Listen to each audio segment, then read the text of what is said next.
Praise the Lord. இந்த ஜூலை மாதத்தில் 29ஆம் தேதி ஆகிய இந்த திங்கட்கிழமையின் காலை வேளையில் தேவ சமூகத்தில் வந்திருக்கிற ஒவ்வொருவரையும் கர்த்தர் தாமே ஆசிர்வதிப்பாராக.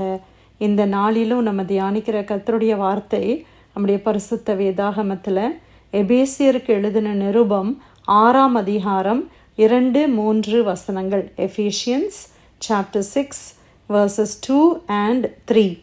உனக்கு நன்மை உண்டாயிருப்பதற்கும் பூமியிலே உன் வாழ்நாள் நீடித்திருப்பதற்கும் உன் தகப்பனையும் உன் தாயையும் கனம் பண்ணுவாயாக என்பதே வாக்குத்தத்தமுள்ள முதலாம் கற்பனையாயிருக்கிறது. அல்லேலூயா.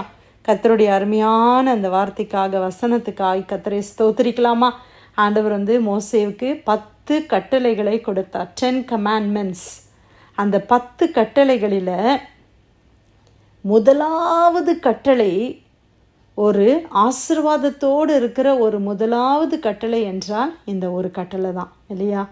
மற்றதெல்லாமே கட்டளைகளாய் கர்த்தர் கொடுத்தார். தேவனாகிய கர்த்தரை நீ எப்படி சேவிக்கணும், ஓய்வு நாளை எப்படி ஆசரிக்கணும், எல்லாமே ஆண்டவர் கட்டளைகளை கொடுத்துருக்கிறார். கட்டளைகள்னால் என்னது?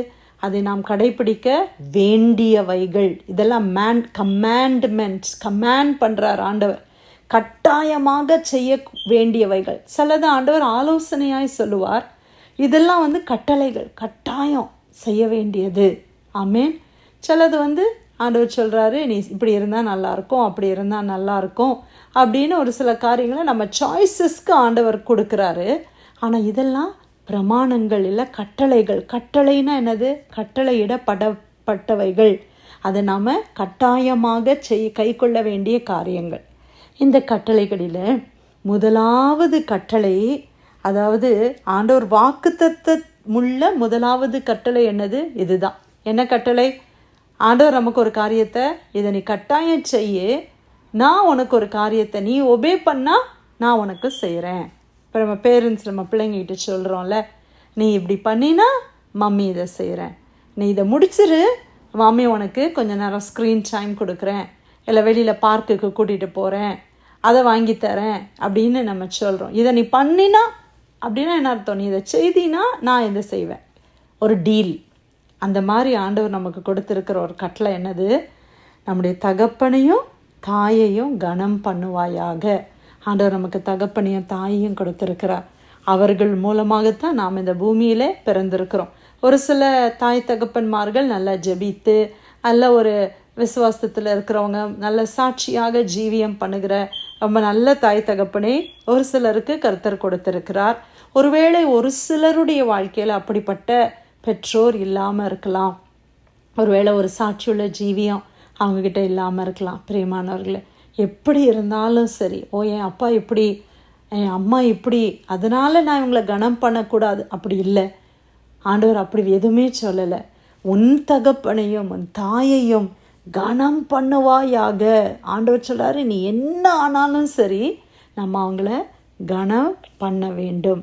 நம்ம சின்ன பிள்ளைங்களுக்கு நிறைய நேரத்தில் இந்த வசனத்தை நம்ம சொல்லுவோம் இல்லையா? அம்மா அப்பாவுக்கு ஒபே பண்ணு, அம்மா அப்பா சொல்கிறத கேளு, முரட்டாட்டம் பண்ணாத, லிசன் பண்ணு அப்படிலாம் நம்ம சொல்கிறோம். பைபிள் எப்படி எழுதியிருக்கு அப்படி சொல்கிறோம்ல. சின்ன பிள்ளைங்களுக்கு மட்டும் இல்லை பிரியமானவர்களே, எவ்வளோ வயசானாலும், நம்ம 50 வயசாக இருக்கலாம், 60 வயசாக இருக்கலாம், 70 வயசாக இருக்கலாம், நமக்கு அம்மா அப்பா ஆண்டவர் கிருபையில் உயிரோடு இருந்தாங்கன்னா அவர்களையும் நம்ம கனம் பண்ண வேண்டும். அது தேவனால் கொடுக்கப்பட்ட கட்டளை. இன்றைக்கி அம்மா அப்பா 95 வயசாக இருந்தாங்கன்னா பிள்ளைங்களுக்கு என்ன வயசு இருக்கும்? 75 இல்லை 80 கூட இருக்கலாம்.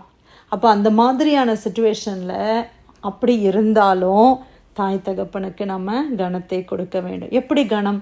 இப்போ ரெஸ்பெக்ட், மரியாதை கொடுக்கணும் அப்படின்னு ஆண்டவர் சொல்லலை, கனம் பண்ணு என்று சொல்ல. அந்த கனம் என்கிற வார்த்தை தேவனை நம்ம கனப்படுத்தணும் அப்படின்றது பதத்தில் தான் பைபிளில் வரும்.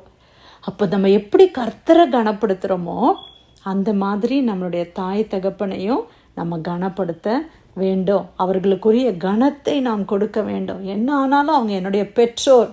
அவங்க படிப்பு ரொம்ப நம்மளை மாதிரி படிக்காமல் இருந்திருக்கலாம், நம்மளை மாதிரி நிறைய எட்டிக்வெட்ஸ் அவங்களுக்கு தெரியாமல் இருக்கலாம், நம்மளை மாதிரி அவங்களுக்கு பண வசதி ஒருவேளை அப்போ அவ்வளோ சம்பாதிக்காதவங்களா இருக்கலாம் பிரியமானவர்களே. இல்லை அமெரிக்காவில் அவங்க வாழ்கிற அந்த காரியங்களில் இல்லாமல் இருக்கலாம். என்ன ஆனாலும் சரி, எக்ஸ்கியூஸே கிடையாது. நம்ம என்ன செய்யணும்? நம்ம அம்மா அப்பாவை கனம் பண்ணணும். அம்மா அப்பான்னு சொல்லும்போது நம்முடைய ஹஸ்பண்ட் சைடில் உள்ள அம்மா அப்பா, இல்லை இன்லாஸ், மாமியார் மாமனார் அப்படி சொல்லுகிறோம் இல்லையா, அவர்களையும் நம்ம கனம் பண்ண வேண்டும். இது ஆண்டவரால் நியமிக்கப்பட்ட ஒரு கட்டளையாக இருக்கிறது. அவங்க நேச்சர் எப்படி இருந்தாலும், அவங்க நீ அப்படி பண்ணாங்க, இப்படி பண்ணாங்க, இப்படி பேசினாங்க, வாட் எவர் இட் இஸ், நம்ம செய்ய வேண்டியது என்னது? கனம் பண்ண வேண்டும். கர்த்தர் இதை நம்மிடத்தில் எதிர்பார்க்கிறார். இதை நாம் செய்ய வேண்டும். இன்னைக்கு எத்தனையோ பெற்றோர்கள் பிள்ளைகளால் கனவீனப்படுத்துகிறதை இந்த நாட்களிலே பார்க்கிறோம். பிள்ளைகள் பெற்றோரை என்ன செய்கிறாங்க? அப்படியே தனிமையில் விட்டு விடுகிற எத்தனையோ பிள்ளைகளை பார்க்கிறோம். பெற்றோர் பிள்ளைகள் இல்லாமல் பிள்ளைகளால் அவமதிக்கப்பட்டு பிள்ளைகளால் கண்ணீர் சிந்துகிற எத்தனையோ பெற்றோர், வயசான பெற்றோரை நம்ம பார்க்குறோம் இல்லையா? அந்த மாதிரி ஒரு நாளும் ஏன் நிமித்தம் என்னுடைய அம்மா அப்பா கண்கலங்க நான் காரணமாக இருக்கக்கூடாது அப்படின்றது நம்மளுடைய மனதில் நம்ம நியமித்து கொள்ள வேண்டும். அப்போது நான் மாமியார் மாமனாரும் என் நிமித்தம் கண்கலங்க கூடாது. அவங்களுக்கு நான் செய்ய வேண்டியதுன்னு சொல்லி நிறைய காரியங்கள் இருக்கிறது. அந்த கடமைகளை நாம் செய்ய வேண்டும். என் அண்ணன் இருக்கிறான், அவன் பார்த்துப்பான். என் தம்பி தான் இருக்கிறானே, அவன் பார்த்துப்பான். என் அக்கா இருக்கா, அவள் என்னை விட நல்லா ரிச்சாக இருக்கிறா, அவள் பார்த்துக்கிட்டோமே. என் தங்கச்சி பார்த்துக்கிட்டோமே. இல்லை பிரியமானவர்களே, இது எனக்குரிய ஆசீர்வாதம். அவர்கள் என்னை பெற்ற தாய், என்னை பெற்ற தகப்பன், என்னை வளர்த்தவர்கள். நான் எவ்வளோ காரியத்தில் கஷ்டப்பட்டப்போ எனக்கு எவ்வளோ காரியங்களை செய்தாங்களே, அந்த உணர்வு நமக்கு வேண்டும். அண்ணனுக்கு ஆசீர்வாதம் போனால் பரவாயில்லையா, தம்பிக்கு ஆசீர்வாதம் போனால் பரவாயில்லையா, எனக்கு அந்த ஆசீர்வாதம் வேணும். எனக்கு அந்த சந்தோஷம் வரணும். ஆண்டவரே, என்னுடைய அம்மா அப்பாவை நான் நல்லா பார்க்குறேன் அப்படின்ற சந்தோஷம் இருக்கணும் இல்லையா? நம்மளோட அவர்கள் பெரியவர்களாக இருக்கிறார், 20 வயசு பெரியவர்கள் அப்படின்னு சொல்லும் பொழுது அவர்களுடைய வாழ்நாட்கள் குறைவாக இருக்கிற இந்த நாட்களில் எந்த அளவுக்கு நம்மளால் அவங்கள கனப்படுத்த முடியுமோ அவர்களை கனப்படுத்தணும். அப்படி இருந்தால் ஆண்டவர் என்ன சொல்கிறாரு? உனக்கு நன்மை உண்டாகும். நம்ம தாய் தகப்பனை கனம் பண்ணினால் நமக்கு என்ன உண்டாகும்? நன்மை உண்டாகும். பூமியிலே உன் வாழ்நாள் நீடித்து இருக்கும். இந்த 2 ஆசீர்வாதம் இந்த பூமியில் இருக்கும் போதெல்லாம் நமக்கு நன்மை உண்டாகும். எத்தனை பேர் எனக்கு நன்மை உண்டாகணும் அப்படின்னு நினைக்கிறோம்? நம்மளுக்கு வாழ்நாள் நீடித்து இருக்கணும்னு நினைக்கிறோம். நான் லாங் லைஃப் இருக்கணும். நம்ம ஏன் பார்த்து ஃபுட் சாப்பிட்றோம்? நல்ல ஆகாரத்தை சாப்பிட்ணுன்னு நினைக்கிறோம், எக்ஸசைஸ் பண்ணணும்னு நினைக்கிறோம், டாக்டர்கிட்ட மெடிக்கல் செக்கப் பண்ணுறோம், நிறைய நாள் வாழணும்னு நினைக்கிறோம் இல்லையா? ஆண்டவர் நிறைய நாள் நீங்கள் வாழணும்னா நீ உன்னுடைய தாய் தகப்பனை கனம் பண்ணு என்று சொல்லுகிறார். சிலர் பாருங்கள், இப்போ அம்மா அப்பாவை கூட மதிப்பு இல்லாமல் பேசுகிற எத்தனையோ பேர். அப்படி நம்ம இருக்கக்கூடாது.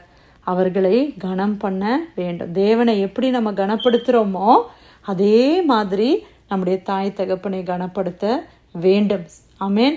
எந்த விதத்துலையும் அவர்களை குறைவாக நம்ம நினைக்கக்கூடாது. ஃப்ரெண்ட்ஸ் மத்தியில் என்னுடைய ஃப்ரெண்ட்ஸ் கிட்ட போய் எப்படி உங்களை இன்ட்ரடியூஸ் பண்ணுறது அப்படிலாம் நம்ம நினைக்கக்கூடாது. அவங்க படிக்காமல் இருக்கலாம், அநேக காரியங்கள் அவங்களுக்கு தெரியாமல் இருக்கலாம்.